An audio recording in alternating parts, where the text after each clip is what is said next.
Hey there, Virgo. Welcome to your reading for the week of October 9th. This week, definitely check out astrojar.com for more awesome readers and astrologers. But let's see what we have coming up for you at this time.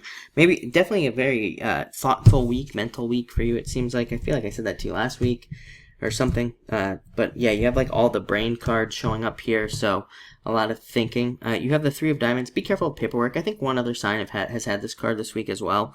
So definitely double check all your paperwork that you are signing, because it can represent issues with paperwork, especially if you are involved with anything legal like a divorce or anything like that. Make sure all the paperwork is in order. Make sure it's signed correctly and all that other stuff, because this can represent issues. If you are doing your taxes or anything like this at this time, we're coming up on that time if you extended your taxes or something where you have to file. So again, just double check everything that you do. Not a bad card. It's just a warning card that says make sure that you do not leave anything out. Next, you have the Nine of Spades. This card is sometimes called the Anchor. So it can represent something holding you back. Normally, like some sort of old situation or some sort of old fear. It could be an old relationship and that you're having trouble letting go of.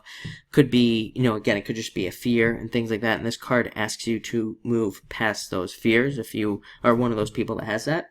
And if not, this is a card that can represent seasonal work or a temporary position. So if you have been waiting for a job, there could be something seasonal or temporary that comes in that could be a major benefit to you. This card does represent major benefits, so it could be very helpful. Next, you have my favorite card in the deck, Ace of Clubs. Major changes, success, abundance, and great luck. You also have the Ten of Clubs, which is considered by many of the old school readers to be probably the most lucky card in the deck. They'd even call it like a good omen. So, really kind of a lucky card.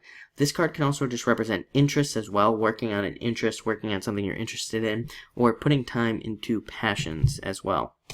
Next, you have the Ten of Clubs, again, considered a good omen. But this card can also represent taking a trip, traveling, or even traveling for love as well. So if you're in a long-distance relationship, there could be travel there. This is also a card of progress, so a lot of you could be seeing progress at this time. I also feel like you're thinking a lot this week. Like I said, you have the Ace of Clubs, the Ten of Clubs, Four of Clubs, Five of Clubs.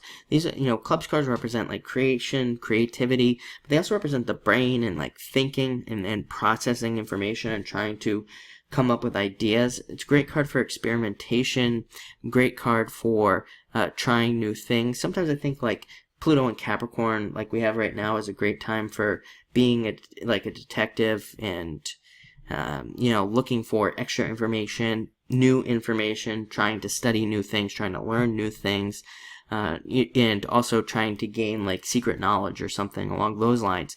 And again, maybe that's not like the main meeting of Pluto and Capricorn, but I think sometimes it's definitely something that we can do when Pluto is there. So definitely very interesting. This card can also represent a lot of people, dealing with a lot of people this week, talking to a lot of people. Great if you have clients or if you have customers and you are in business. Next, you have the Four of Clubs. Your thoughts being in line with the truth. Again, having proper thoughts.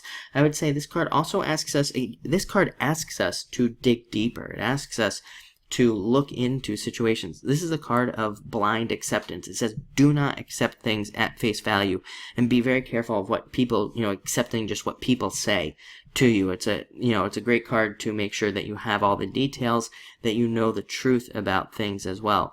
It's not like I said, it's not a bad card. It's not like one of those things where you're going to be made to look bad in the future because you didn't know something. It's not like that type of thing. But it is a card that does say like extra information could be very helpful at this time. So it'll probably be a good idea for you to get that extra information. And then finally, you have the Five of Clubs. Card of adventure and going on some sort of adventure. So again, a lot of you could be traveling or thinking about travel. It's also a great card for taking a risk in business, making money, and on top of all that, it's an amazing card for friends. This card is a card of like alliances. So some of you could be getting, start getting some sort of business partner who helps you out, or starting some sort of alliance that helps you out as well. And amazing for friendships. Like I said, you do have a lot of cards of friendships. The Ten of Clubs, Ace of Clubs, Five of Clubs, all cards of friends, meeting new people. So looks like a great week. Thank you for watching and enjoy it.